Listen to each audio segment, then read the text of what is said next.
अपनी गलती तस्लीम करना दरअसल खुद को इंसान मानना है, क्योंकि वो सिर्फ शैतान ही है जिसने आज तक अपनी गलती तस्लीम नहीं की।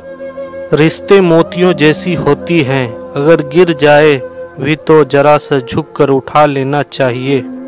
बाज़ औक़ात आप जिन लोगों को बहुत ज़्यादा अहमियत देते हैं तो उनके नज़दीक आपकी कोई अहमियत नहीं रहती।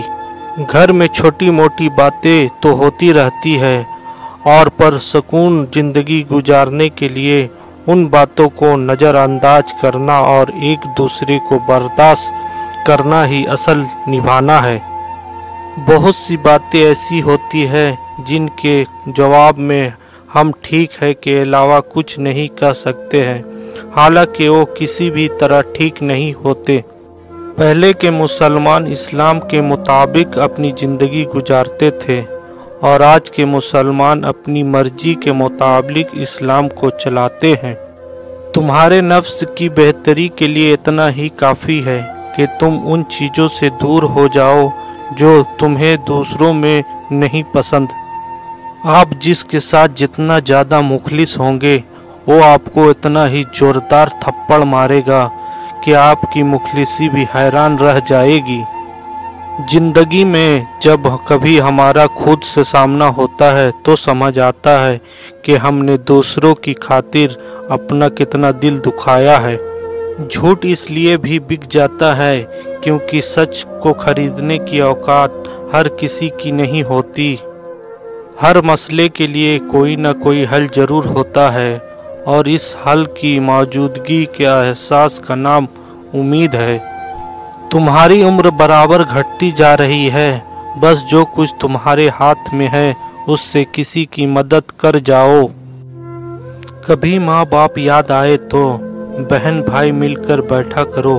किसी के चेहरे पर माँ मुस्कुराती नजर आएगी, किसी के लहजे में बाप। लोगों को इस बात से गर्ज नहीं कि आप खुश हैं या नहीं, उन्हें फ़र्क इस बात से पड़ता है कि आप उन्हें खुश रखते हैं या नहीं। अगर दुनिया में तुम्हें कभी शिद्दत से गम मिले तो घबराना मत। मेरे गमों को याद कर लेना, तुम्हारे गमों का वजन हल्का हो जाएगा। अगर तुमको खुदा की जन्नत दुनिया में देखने का शौक़ हो तो एक बार अपनी माँ की गोद में सोकर देखना। रोज़ाना कुछ वक्त अपनी माँ के साथ बैठकर गुजारा करो, क्योंकि कल क़यामत के रोज़ ये वक्त तुम्हारे मग़फ़िरत का ज़रिया बन जाएगा। ज़िंदगी का कोई एतबार नहीं, जिस कदर मुमकिन हो दूसरों के काम आओ। जिसका मददगार अल्लाह के सिवा कोई ना हो, खबरदार उस पर जुल्म ना करना। नेक लोग अपने अंजाम से खौफज़दा नहीं होते।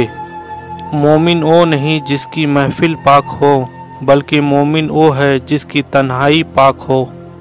तुम्हें खुशियाँ मिलने लगे तो 3 चीज़ें कभी मत भूलना: अल्लाह को, अल्लाह की मखलूक को और अपनी औकात को। खुदा पर भरोसा करो जो तुम्हारी नाफरमानी के बावजूद तुम्हारा रिज्क बंद नहीं करता। बेहतरीन सुकून ये है कि अल्लाह की अतातात पर खुश रहो। अच्छे लोगों का इम्तिहान अल्लाह बहुत लेता है पर साथ कभी नहीं छोड़ता, और बुरे लोगों को अल्लाह सब कुछ देता है पर साथ नहीं देता। अता कर हमारे माँ बाप को उम्र दराज ए अल्लाह, उनके दुआओं के बिना हमारी ज़िंदगी बहुत अधूरी है। जब मामलात तुम्हारी पहुँच से निकल जाए तो अल्लाह पे छोड़ दो, वो सब कुछ ऐसे करेगा कि तुम कभी सोच भी नहीं सकते। अगर लोग तुमसे उम्मीद वास्ता रखते हैं तो ये तुम पर खुदा की फजल की दलील है।